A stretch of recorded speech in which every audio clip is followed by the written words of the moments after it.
Hey guys, this is Miss Adams again, and now we're going to look at some examples from lesson 3.1. So it says to evaluate the function for the given input values and write the ordered pair represented. So we're given the function of x equals 3x plus 2. So example 1 is telling us that f of 7 means x equals 7. Well, if we know that x equals 7, that's our input value. So anywhere we see an x, we're going to input the value 7. So that means f of 7 is going to equal 3 times 7 plus 2. And we know 3 times 7 is 21.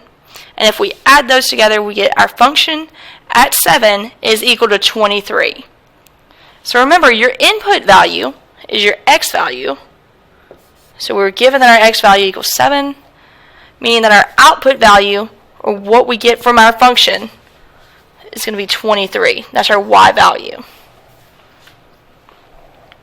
Now let's look at example 2. It tells us that f of x equals 8. And it asks the question, what does x equal? Well, we can't determine what x equals yet, but we have been told what our output value is. That the function evaluated at x is going to equal 8. So that means that our y value is 8.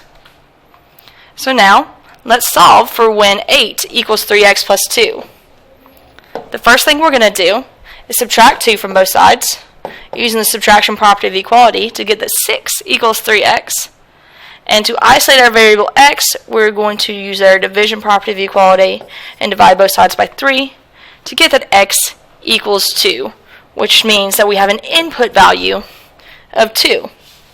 So this function, with the output value of 8 evaluated at 2, gives us the point 2, 8. Or the solution 2, 8. Now let's look at when we're given a graph.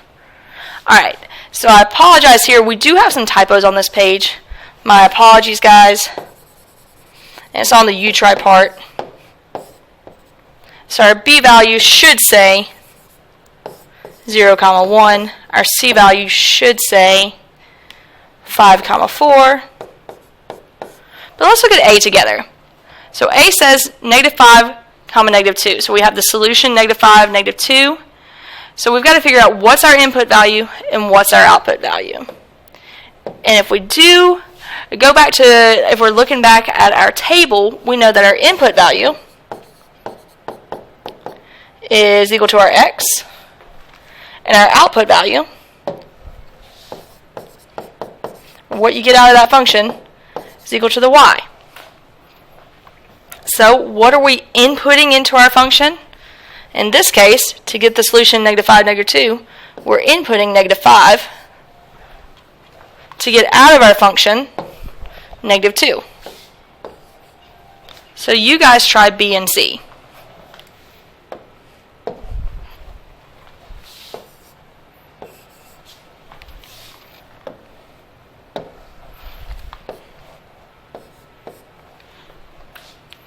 Do your answers match up to mine? Let's see what happens when we look at this in the opposite way. So what if I tell you that the function with an input value of 3 equals negative 5? And I want you to tell me what point that represents. Well, we know we have an input value.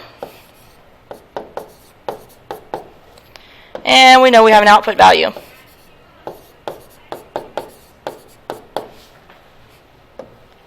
If I'm looking through this, my input value, which we've talked about before, your input value is your x value. So, my x value then is 3. That means my y value, my output value, my dependent variable, it's dependent on that independent variable of 3, is negative 5.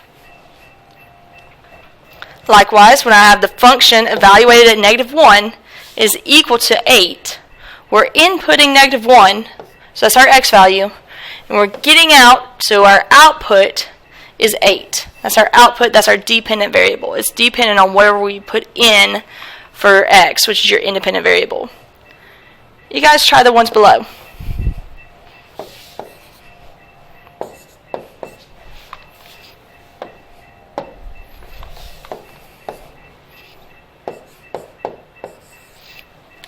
Do your answers look similar to mine? Hopefully so. And guys, at this point, we're going to let you guys go on to some independent practice. I will post a quick video going over the practice answers. Just stay tuned, and thank you so much for watching.